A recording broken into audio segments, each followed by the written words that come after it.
I remember thinking, who's the new kid? What's his deal? But over the years, Danny and I became like brothers. Ashley and her family might not know this, but when Danny was in high school, he had a thing for JUGS. Oh, he loved them. Couldn't get enough of them. The more the merrier. Now, what you may not realize is Danny went to BC High, which is an all-male school. So his affinity for JUGS made perfect sense. For those of you who don't know, JUG was BC High's version of detention. It actually stood for, this is not a joke, it actually stood for Justice Under God. Every year they had an award for the senior with the most JUGS. Wouldn't you know it, Danny won. That's when I knew this kid's a winner. He's going places. I first realized Danny's gift for debate when we were roommates at UMass Amherst. There was a great pizza place on campus called College Pizza. Danny and I would go there every Friday, Saturday, after a few drinks. Well, one day I got a phone call from the manager of College Pizza. He said, "Hello, is this Tom McNamara?" I said, "Yes."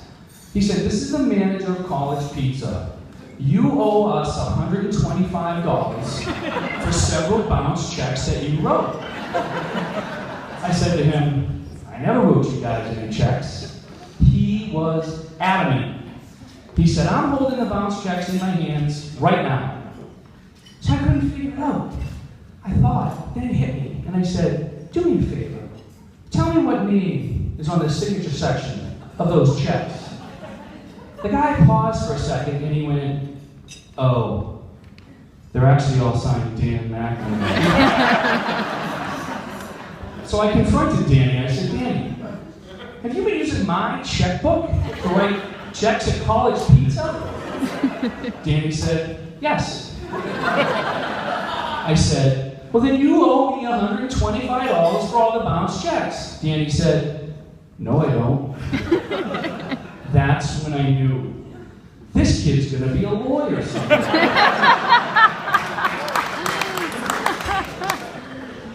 When Danny first started dating Ashley, I knew she was the one. I knew he was smitten with her. Not just because he actually said to me, "She's the one, I'm smitten with her."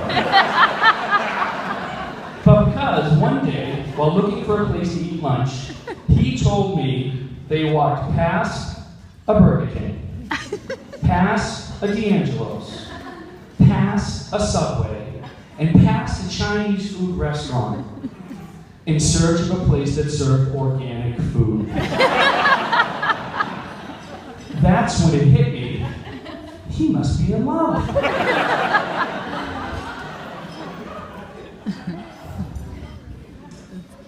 Ashley, when I see Danny with you, I see how truly happy he really is. You are the love of his life. You are his soulmate. You are his best friend. And I want to welcome you to the family. Now to get serious for a second. A brother is someone you laugh with, you cry with, sometimes you disagree with, sometimes you even fight with. But if times get tough and something goes wrong, he's the first one by your side. He's there to pick you up, and that's Dan. Dan, I'm so proud of how hard you work in your life, your never give up attitude. Your never give up attitude has made you the man that you are today, and I feel blessed to have you as my brother. So in closing, I just want to say, you've been a lot of things to me over the years. You've been a brother, you've been a roommate, you've been a workout partner at World Gym, who could never quite bench as much as me. But I think my favorite thing you've been to me over the years is a true friend, so I want to thank you for that. So if everybody could please raise your glasses, and let's toast to Dan and Ashley. May they have a lifetime of happiness, always put each other first. May they be there for each other in this life and the next. Thank you all very much for being here.